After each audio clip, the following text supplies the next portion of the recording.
Hi everyone, I am Dr. Shalini Agarwal. I am a consultant obstetrician and gynecologist. कि किसी भी तरीके से हम ये कह नहीं सकते कि पीसीओडी ये दवाइयों से या ये तरीकों से आपके शरीर में खत्म हो जाएगा, परंतु इससे घबराने की बात नहीं है क्योंकि पीसीओडी को कंट्रोल डेफिनेटली किया जा सकता है। तो क्योर नहीं है, परंतु इसके सिम्टम्स या इसके दुष्प्रभावों को हम पूरी तरीके से कंट्रोल कर सकते हैं। तो क्या है वो तरीके जिससे कि हम पीसीओडी को ठीक कर सकते हैं? सबसे पहले समझते हैं कि पीसीओडी को ठीक करने के क्या नेचुरल तरीके हैं, कौन सी चीजें हैं जो हम घरेलू तकनीकें जो हम अपना सकते हैं जिससे हम अपनी पीसीओडी की प्रॉब्लम को कंट्रोल में ले आएं। सबसे ज्यादा इम्पोर्टेंट, और ये चीज आप बार बार सुनेंगे, हम भी बताएंगे, वीडियो में भी आप सुनेंगे और आपके डॉक्टर्स भी आपको ये चीज बताएंगे कि पीसीओडी में सबसे ज्यादा इम्पोर्टेंट होता है अपने वेट को कंट्रोल करना। तो weight control forms the centre most thing जिसके बेसिस पे हम पीसीओडी को कंट्रोल करते हैं। अब इससे बहुत घबराने की जरूरत भी नहीं है कि वेट में कैसे कंट्रोल करूंगी। हम जानते हैं कि वेट को कंट्रोल करना उतना आसान भी नहीं है, पर अगर हम at least even 5 to 10% weight loss कर लेते हैं, 5 to 10% का मतलब अगर मेरा वजन 80 किलो है तो मैं अगर 8 से 10 किलो इतना वेट भी लूज कर लूंगी और मैं बिल्कुल अपने आइडियल वेट पे भी चाहे ना आऊं, फिर भी मुझे अपने पीसीओडी के सिम्टम्स में बहुत कंट्रोल नजर आएगा। तो पीसीओडी को कंट्रोल करने के लिए अपने वेट को सही रखना बहुत जरूरी है। वेट कैसे सही रखा जा सकता है? कोई रामबाण नहीं है इसका, कोई मैजिक पिल नहीं है। इसके वही दो तरीके हैं कि हम ज्यादा आउटपुट खर्च करें और अंदर कम लें, यानी कि we have to expand more energy and take in less.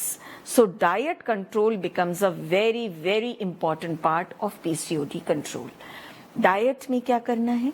Diet में बहुत सिंपल बेसिक्स मैं बताती हूँ आपको। डाइट में जो जरूरी चीजें करने की हैं वो है कि आप बहुत ज्यादा वो चीजें ना खाएं जो कि रिफाइंड प्रोडक्ट्स हैं या स्टार्ची चीजें हैं। यानी कि हमारी डाइट के 3 मेन अंग होते हैं, कार्बोहाइड्रेट्स, प्रोटीन्स एंड फैट्स। ये सब हमें अलग अलग तरीके से और अलग अलग अमाउंट की एनर्जी देते हैं। वो चीजें जो हमें बहुत ज्यादा एनर्जी देती हैं उनको कम करना है, तो इसलिए हमें नहीं लेने हैं रिफाइंड कार्बोहाइड्रेट्स। रिफाइंड कार्बोहाइड्रेट्स में आती हैं वो चीजें जिनमें से छिलका हटा दिया गया है, यानी कि मैदा और सूजी। जितना भी हम अपनी डाइट में फाइबर का यानी छिलके का प्रयोग करेंगे, उतना हमारी डाइट कम हमें ग्लूकोज हमारी लेवल्स को स्पाइक करेगी और वो हमारे पीसीओडी में फायदेमंद रहेगी। इसी तरीके से फैट्स, क्योंकि फैट्स हमें पता है कि बहुत ज्यादा, थोड़ा अमाउंट ऑफ फैट भी हमें बहुत ज्यादा एनर्जी देता है, इसलिए फैट की मात्रा बहुत कम करनी है। तो करेक्ट डाइट में हमें अवॉइड करने हैं रिफाइंड कार्बोहाइड्रेट्स, हमें अवॉइड करने हैं बहुत फैटी फूड्स, और हमें वो प्रोटीन्स अवॉइड करने हैं जिनके साथ बहुत फैट आता है, यानी कि लीन प्रोटीन्स लेना बहुत जरूरी है। तो रिफाइंड कार्बोहाइड्रेट्स में very important that we must avoid maida और सूजी से बनी हुई चीजें। मैदा और सूजी जैसे कि आप जानते हैं कि बहुत रिफाइंड प्रोडक्ट्स होते हैं, यानी इनमें से छिलके का या फाइबर को हम रिमूव करके फिर बनाते हैं इन प्रोडक्ट्स को। तो जैसे ही हम इन प्रोडक्ट्स को यूज करते हैं या खाते हैं तो सडनली हमारे बॉडी के अंदर बहुत तेजी से ग्लूकोज के लेवल्स बढ़ जाते हैं। तो इसीलिए हमें रिफाइंड कार्बोहाइड्रेट्स अवॉइड करने हैं। हमें ऑल्सो अवॉइड करने हैं स्टार्ची वेजिटेबल्स एंड फ्रूट्स। अब स्टार्ची वेजिटेबल्स वो हैं जैसे कि हमारा आलू, अरबी, जिमीकंद, याम, जैक फ्रूट यानी कि कटहल, ये सब हैं जिनमें स्टार्च की मात्रा बहुत होती है। अगेन ये हमारे ग्लूकोज लेवल्स को बहुत तेजी से बढ़ाते हैं। स्टार्ची फ्रूट्स में आते हैं केला और डेट्स। ये भी वो चीजें हैं जिनसे हमारी शुगर की मात्रा बहुत ज्यादा बढ़ जाती है। तो इन फूड्स को हमें अवॉइड करना है। लीन प्रोटीन्स का यूज करना है, यानी कि वो प्रोटीन्स जिनके अंदर बहुत ज्यादा फैट की मात्रा है उनको हमें अवॉइड करना है, जिसमें आता है बेकन, सॉसेजेस, प्रोसेस्ड प्रोटीन्स जिस भी प्रकार के होंगे वो भी आपके शुगर्स की मात्रा को बहुत ज्यादा बढ़ाएंगे। किसी भी तरीके का फ्राइड फूड अवॉइड करना है, फैटी फूड अवॉइड करना है। तेल चाहे सरसों का हो, चाहे कोकोनट ऑयल हो, चाहे ओलिव ऑयल हो, वो हमारे शरीर में जाकर काफी मात्रा में कैलोरीज को देता है। 9 किलो कैलोरीज मिलती हैं हमें 1 ग्राम ऑफ प्रोटीन से, तो इसकी मात्रा हमें डेफिनेटली अवॉइड करनी है। तो ये है वो कुछ खाने की चीजें जो हम सही तरीके से कर कर अपनी पीसीओडी को कंट्रोल में रख सकते हैं। तो वेट कंट्रोल करना है, डाइट को ठीक रखना है, और साथ साथ में exercise is a very very important lifestyle modification जो कि हमें हेल्प करेगा पीसीओडी को कंट्रोल करने में। तो एक्सरसाइज किस प्रकार की करनी है? कोई भी एक्सरसाइज जो आप रेगुलरली कर सके, रोजाना कर सके, at least 5 days out of 7 days you must be doing some exercise जो कि आपके हार्ट रेट को एटलीस्ट 1.5 to 2 times तक बढ़ाती है। कोई भी इस तरह की एक्सरसाइज आपके वेट लॉस में भी हेल्प करेगी और साथ में मदद करेगी हमारी शुगर लेवल्स को ठीक रखने में। एक्सरसाइज की जरूरत न केवल उन लोगों को होती है जिनका वजन ज्यादा है, पर उन लोगों में भी है जिनका वजन बहुत ज्यादा नहीं है। तो 20% गर्ल्स ऐसी भी होती हैं पीसीओडी की जिनका वजन बहुत ज्यादा नहीं होता, in fact they are very thin. But what we have to understand is कि फैट न केवल हमें बाहरी रूप से दिखाई देता है, परंतु फैट हमारे इंटरनल ऑर्गन्स की चारों तरफ भी होता है। इसलिए बाहर से देखने में चाहे आप थिन हो, लेकिन अंदर शरीर में फैट की मात्रा फिर भी ज्यादा हो सकती है। इसीलिए physical exercise is very important for all patients, specially जिनको पीसीओएस है, चाहे उनका वजन ज्यादा हो या उनका वजन कम हो। तो ये हैं वो सारे तरीके जिनसे हम नेचुरली खुद अपने आप से अपने पीसीओडी को कंट्रोल कर सकते हैं। इसमें आ गया diet, right weight, exercise and इसके साथ साथ फिजिकल हेयर रिमूवल, यानी जिनको एक्सेसिव हेयर ग्रोथ की प्रॉब्लम होती है वो फिजिकली अपना हेयर रिमूव करवा के अपने आप से इस प्रॉब्लम को थोड़ा कंट्रोल में लेकर आ सकते हैं।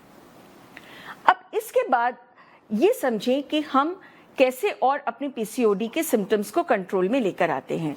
तो पीसीओडी को ट्रीट करने का सबसे इम्पॉर्टेंट तरीका या सबसे इम्पॉर्टेंट चीज जो है कि हम उस चीज को ट्रीट करते हैं जिससे हमें सबसे ज्यादा दिक्कत हो रही है।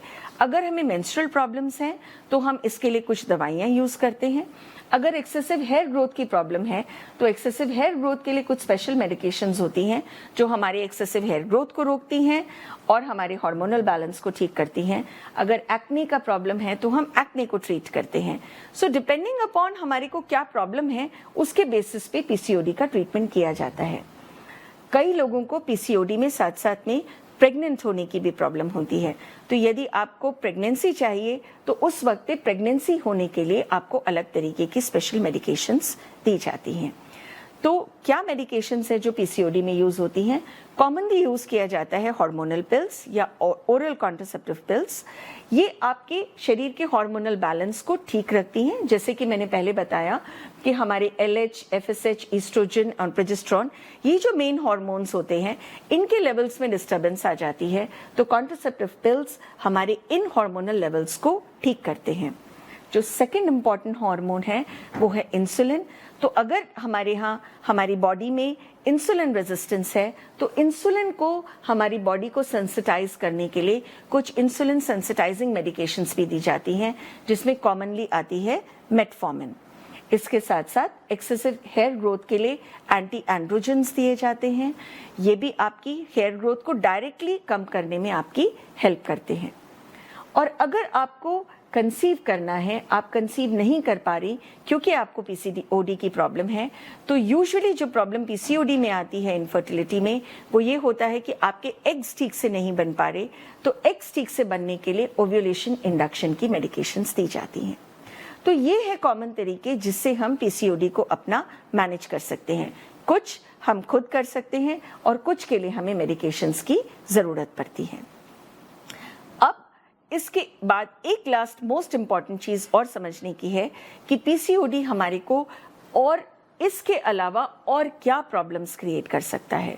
अब क्योंकि पीसीओडी हमारी पूरी रिप्रोडक्टिव लाइफ में हमारे साथ रहता है, यानी कि जब तक हमारे को मेंसेस आते रहते हैं, जिस टाइम में हमारी लाइफ में हमारे को पीरियड्स रहते हैं, उस टाइम में पीसीओडी हमारे को सबसे ज्यादा परेशान करता है। तो इतनी लॉन्ग टर्म प्रॉब्लम होने के कारण इसके कई तरीके के लॉन्ग टर्म इम्प्लीकेशंस भी होते हैं।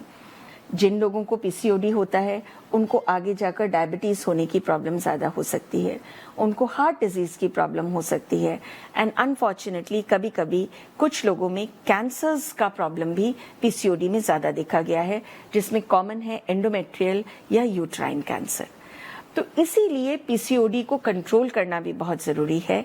हम ये नहीं सोच सकते कि कोई बात नहीं, मेरे पीरियड्स तो हमेशा लेट आते हैं और हमेशा लेट आने से मुझे कोई दिक्कत नहीं हो रही तो मैं उसको ठीक ना करूं। परंतु अगर हम ये समझेंगे कि हमारे को इससे होने वाले लॉन्ग टर्म इम्प्लीकेशंस कितने हैं, तो हम अपनी पीसीओडी को खुद अपने आप से और कुछ मेडिसिन की मदद से ट्रीट करने की कोशिश ज़रूर करेंगे।